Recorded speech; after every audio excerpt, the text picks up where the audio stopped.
He forgets that the internet is forever. We all know that he was literally born alongside the Getty family. They had a huge influence in his life.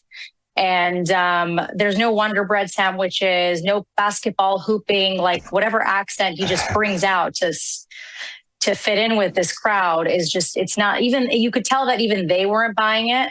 It reminds me of that clip when he was in communist China playing basketball and he was trying to show off. He was playing with little 5-year-old children and he literally knocked out one of the kids because he was trying to show off for the camera.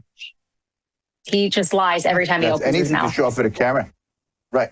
And anything to pretend the audience he's in. Remember you sitting with Charlie Kirk and he's pretending like, I didn't like that, the names, the Hispanic names they're given these days, and the LGBT's going too far, and my son really likes you.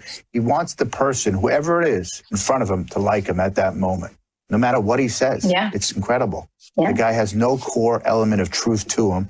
And watch this. I think this makes him look sad, this clip. I want to watch this, cut 7. He's complaining that he's not on somebody's certain podcast. Watch this, cut 7. He won't, look, he hasn't, for years and years, he's been attacking me, and it's one way, and he won't have me on. He's consistently not having me on. By the way, I'm moving on. I have no interest. You're done with him? Joe Rogan's the Facebook of podcasting. He was sitting across one of the brightest minds in podcasting right now. The guy was in the mic. And there are a lot of people at the mic doing extraordinary things in podcasting. Joe Rogan's got a pretty big audience still, though. You know what?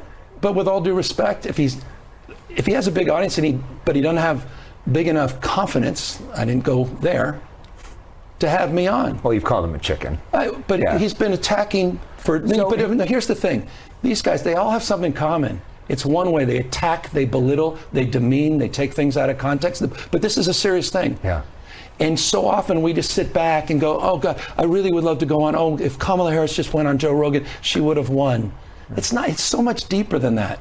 And the unwillingness for a guy like that to even have the common courtesy to attack someone and not have the decency to say, you know what, why don't you have a chance to come on? Let's have a civil dialogue. I've watched you on podcasts with like Sean Ryan, who's a close buddy of his. He had the courage on me have 4 hours. Right. Sean Hannity, folks like that. And so if I can go on Sean Ryan and Sean Hannity, what are you worried about? Joe, you're going to cook me, or I'm going to cook myself. Well, April, maybe Joe doesn't want a liar. It's that simple, right? This sounds like a little kid where, when you get in a fight with your parents when you're young, or you're a little kid, and you say, I don't care, but you really care. He's actually saying to the commentator, the reporter, he doesn't care. But does that look like someone who doesn't care about going on Rogan, or someone who's desired to go on Rogan? He's acting like a schoolgirl with a crush on Rogan, honestly. I don't know another way to describe what that was. It's so uncomfortable to watch. Like, he brings it up every day that he can't go on, that Joe Rogan doesn't want him on. Also, he brought up that Kamala could have went on. Kamala refused to come on. Joe Rogan already said and proved that he had all these accommodations in place for her, and she wouldn't come on because she was petrified to come on there. Joe Rogan didn't run to bring on Trump. He could have brought on Trump like ages before in the election. He waited till the last minute. So he's very selective on who he brings on, and he doesn't owe him that. Nobody wants to see a liar. And Gavin is pretty talented, unfortunately, at weaseling his way in. And I think he has to, if he's going to debate anybody from our side, it has to be someone who knows the facts of what's going on in California. Because even with Charlie Kirk, it wasn't as hard as I wanted it to be.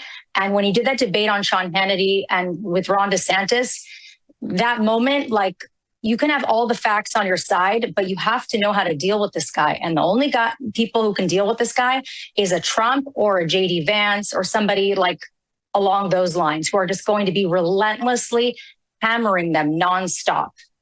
And just calling them out for all their BS.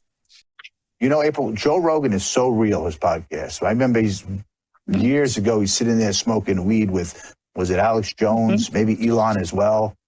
And they're real. When they go on his podcast, it's real. You could tell their real personalities are coming out.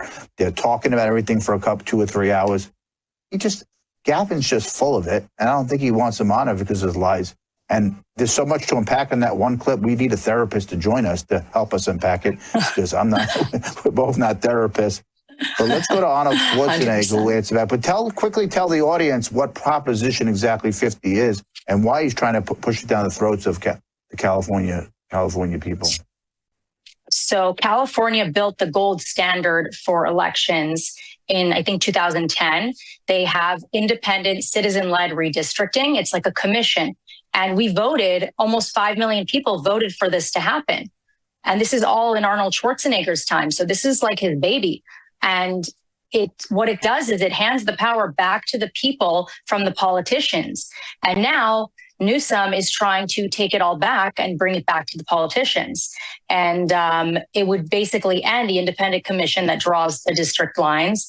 And he spent $100 million just on advertisement that misleads the people into thinking that this is to fix democracy or stop Trump, when it has nothing to do with either of those things.